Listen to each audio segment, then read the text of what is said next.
Alô, vamos dando prosseguimento à nossa jornada doutrinária. Agora vamos para o episódio 6. Roda a vinheta.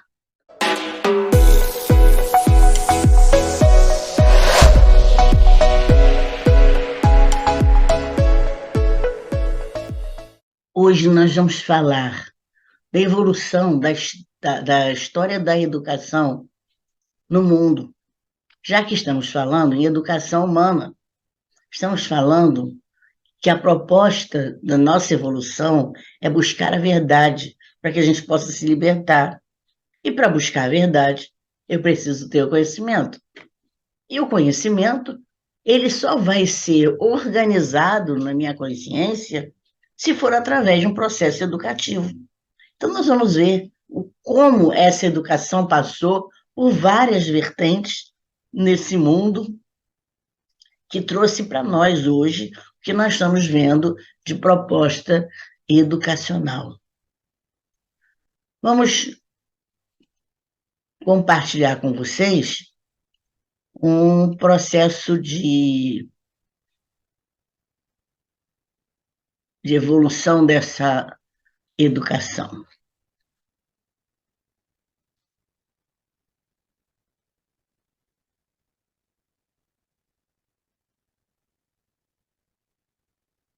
Nós estamos, então, falando uma segunda fase, né? Nós falamos na primeira fase, de antes do mestre.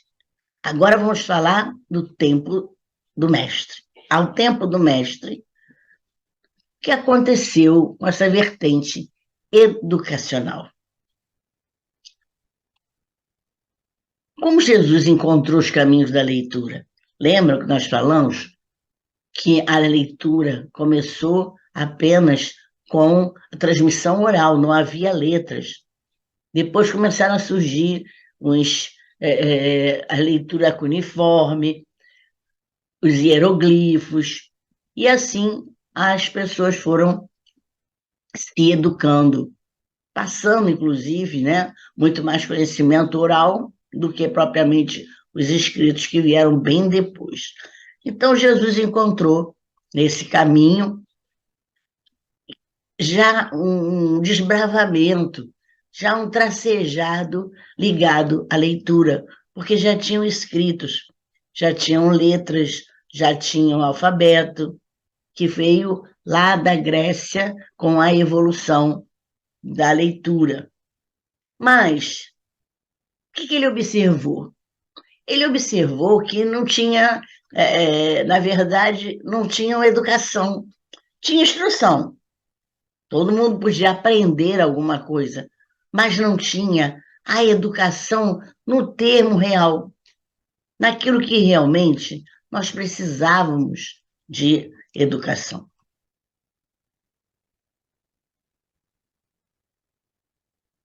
Sócrates e Platão, que nós vimos também no quinto episódio, foram os precursores de Jesus.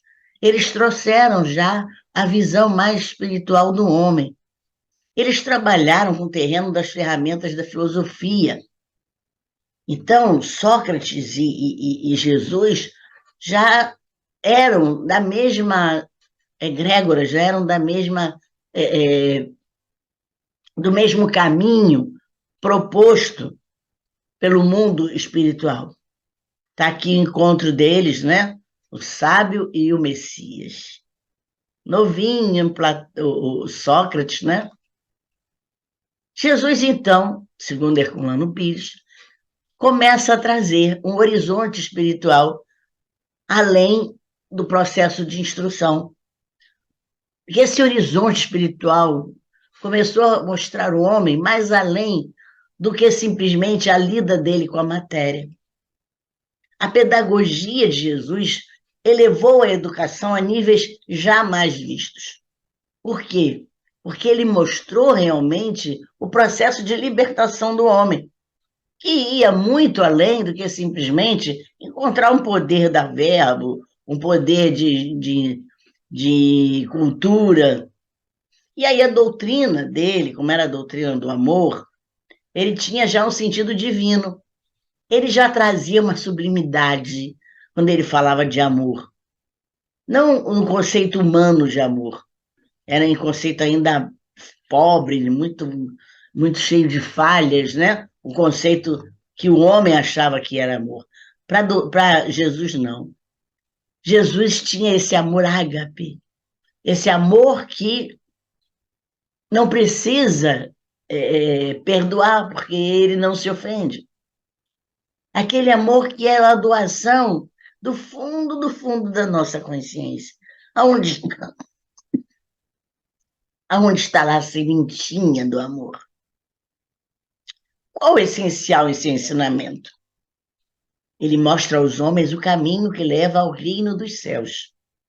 Se encontra dentro de nós esse reino dos céus. Mas como chegar lá? E ele mostra isso. Porque parece que é mais fácil a gente encontrar um caminho na rua, um caminho de uma estrada que vá para um lugar para outro. Mas esse caminho que leva ao reino dos céus não é fácil, não. Ele está dentro de nós. Mas por que não é fácil? Porque mergulhar no na nossa consciência, mergulhar no nosso coração, mergulhar na nossa sombra, não é fácil. Então, sim, Jesus reúne, dentro do Sermão da Montanha, a síntese toda que vai chegar à nossa porta estreita da educação humana. Se nós estudarmos o Sermão da Montanha, nós vamos conhecer o caminho da porta estreita. Que todo mundo diz que não é fácil, é mais fácil chegar na porta larga, porque ela está aberta para todo mundo. A porta estreita, não. A porta estreita, ela só vai estar aberta para aquelas pessoas que trabalham com bom senso, que trabalham com a razão, com o pensamento. E aí, Jesus tinha características de ensinamento diferentes. Não era qualquer forma de ensinar.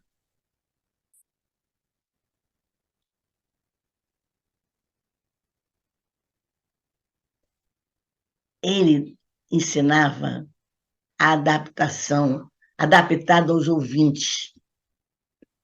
Ele mostrava que todo o professor, pedagogo, o mestre, qualquer pessoa que vá passar ensinamento, tem que se adaptar aos ouvintes.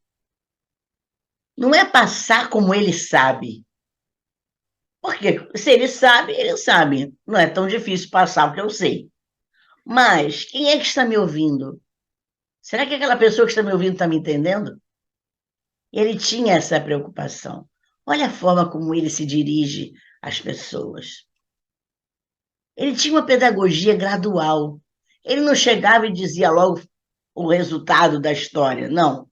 Ele ia gradativamente chegando às pessoas. Ele ia vendo exatamente conforme o movimento daquele grupo, se estavam entendendo, se estivesse entendendo, ele ia mais um pouco, depois mais um pouco, depois mais um pouco, até que ele pudesse dizer tudo o que ele gostaria de dizer. Então, ele usava a arte de interrogar em alto grau. E ele perguntava, por favor, você já foi dessa maneira? O que você acha da figueira que está seca? Como é que vocês conseguem pegar os peixes? Ele chegava a questionar as pessoas para saber como é que elas estavam vendo a vida delas. Então, quando a gente pergunta à pessoa, ela vai responder a verdade dela. E você vai jogando a sua pedagogia dentro da verdade de cada um. Os ensinamentos eram sempre claros, intuitivos. Tinha um toque de autoridade, mas tinha sempre suavidade e bondade. Sem dúvida nenhuma. Tem alguém que consegue duvidar dessa frase? Eu sou o caminho, a verdade e a vida. Sem dúvida nenhuma, ele era esse caminho. Tudo que ele trazia para nós era para chegar a esse caminho, o caminho da verdade e a vida. Antes de partir, ele anunciou a vinda do Consolador através do Espírito da Verdade. Ele disse que esse Consolador vinha guiar a humanidade para que ela pudesse escutar aquilo que ainda não tinha amadurecimento na época dele para receber. Então, quando viesse o Consolador, a humanidade já estaria madura para receber essa verdade trazida pelo Espírito da Verdade. Esse Consolador iria nos guiar pelo caminho da verdade integral. E ele nos ensinou, através do conhecimento da verdade, dizendo que nós iríamos nos libertar. A verdade nos liberta. A verdade é o conhecimento integral de toda a nossa jornada. Ele também ensinou que é melhor servir do que ser servido. Como é que fica isso para a nossa cabeça? Melhor servir do que ser servido. Ele está trabalhando uma fonte inesgotável na natureza humana que destrói todas as relações, que é o egoísmo. O egoísmo diria isso? É melhor servir do que ser servido? Jamais. Uma pessoa egóica nunca vai dizer isso. Mas quando você serve, você também está recebendo o sorriso da pessoa, a gratidão da pessoa. Isso não tem preço. E é isso que nós precisamos entender. Vamos servir para poder receber em troca.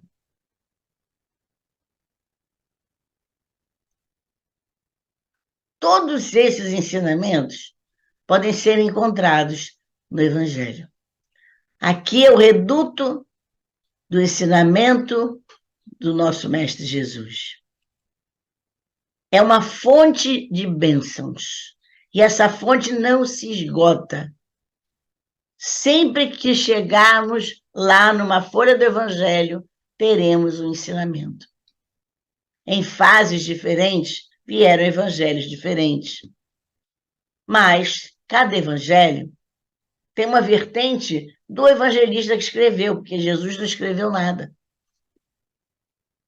Mas temos os evangelhos traduzidos por cada um dos apóstolos que escreveu. Com Cristo, o homem vai despertando os princípios éticos e morais. Ele vai se espiritualizando e vai desenvolvendo o sentimento de uma forma equilibrada, consciente. Como é que ele aprendeu isso? Ele aprendeu através daquilo que era o modelo de Cristo: humildade, caridade. E eu preciso aprender humildade, caridade.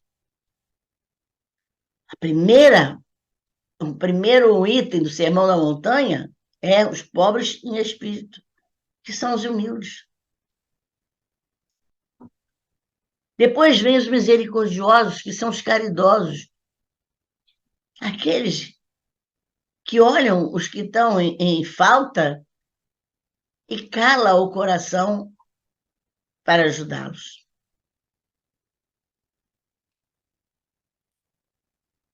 Ele mostra que o jugo da carne, essa passagem nossa aqui no seio da terra, é temporário. Por isso, nós não devemos nos apegar a essas coisas temporárias. Por quê? Porque elas vão desaparecer mais cedo ou mais tarde. Mas, se nós olharmos os julgos divinos, a justiça que está reinando no universo. Eu terei tudo que eu for absorvendo na minha caminhada para o resto da vida. E mais, não pesa. É um fardo que não pesa. Eu posso botar todos os valores na minha mochila, não pesa. Mas vale conquistar, então, os tesouros que não são perecíveis, do que permanecer chumbado no chão do mundo. O que você vai preferir? Ficar estagnado e voltar de novo, e voltar de novo, e voltar de novo, sempre com esse peso desse fardo que você não quer reparar? Não. Então, quando ele diz que o jugo da carne é temporário, ele diz: olha, é mais fácil você buscar aqueles tesouros que são imperecíveis. Mas eu sei o que você vai se atrair. Você vai mostrar onde está o seu coração. Aonde está o seu coração é lá onde está o seu tesouro. E aí ele sabia se a pessoa tinha o coração na matéria ou no espírito. A terra se tornou, então, o educandário de regeneração, onde o mestre é Jesus, o grande mestre desse educandário. O livro didático, o Evangelho. E as disciplinas, as leis morais, a pré-existência da alma, a reencarnação, a sobrevivência do espírito, a pluralidade dos mundos e a própria evolução. Tudo isso nós vamos aprendendo, caminhando na Terra, nesse educandário de regeneração. Escolheu Saulo de Tarso para propagar o processo educativo da humanidade, que depois se tornou Paulo, e que negou Jesus várias vezes, perseguiu Jesus, mas foi o maior propagandista desse processo educativo de Jesus. Ele foi o vaso escolhido, que foi avante com grande êxito, pois Jesus nunca se arrependeu de ter escolhido Paulo como esse vaso precioso de dedicação, propagando todo esse processo educativo de Jesus.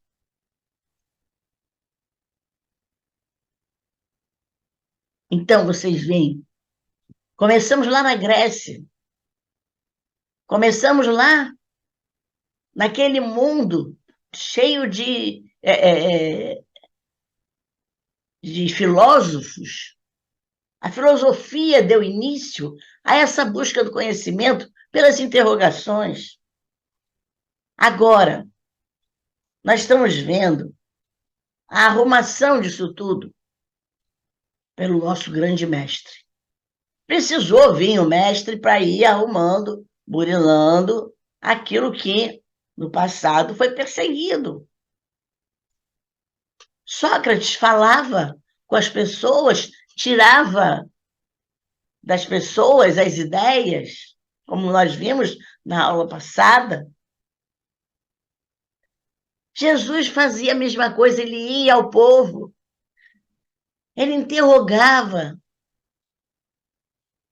ele sabia onde marcava a dorzinha em cada um de nós e não deixava perpetuar a dor, não, ele dava um caminho. Se a pessoa fosse fazer ou não, ele não poderia dizer nada, que a fé estava implícita ali, né? Se você tinha uma fé boa, forte, firme, ou não tinha fé. E quantas vezes ele disse para os apóstolos que eles eram homens de pouca fé. E quantos de nós nos pegamos também ainda, por mais que possamos andar com o evangelho embaixo do braço, Por mais que vamos dizer, eu leio Evangelho todo dia, mas na primeira dificuldade, ai meu Deus, não sei se vai dar certo. Não acreditamos. É isso que falta, essa confiança que vai sim, como ele disse, conseguir remover todos os obstáculos. Mas enquanto a minha meta for a matéria, esse, é, é, esse instrumento impermanente da vida, eu vou estar sempre com a mão vazia. Porque no que eu obtenho um, daqui a pouco eu quero o outro, daqui a pouco o outro, e daqui a pouco eu não tenho nenhum. Mas se eu busco os instrumentos da alma, ah, eu vou carregar para a vida inteira e vai sempre me servir a qualquer momento. Os instrumentos da alma, ele não tem cronologia, vai até aqui, vai até ali, não, não existe. É para a nossa vida eterna. Não é para um processo reencarnatório só, é para uma vida eterna. Então, nós estamos vendo como é que agora a educação está se arrumando, né? Amanhã nós vamos para o 6º episódio e vamos ver, então, depois do mestre, o que aconteceu nesse universo educativo. Fiquem com Deus.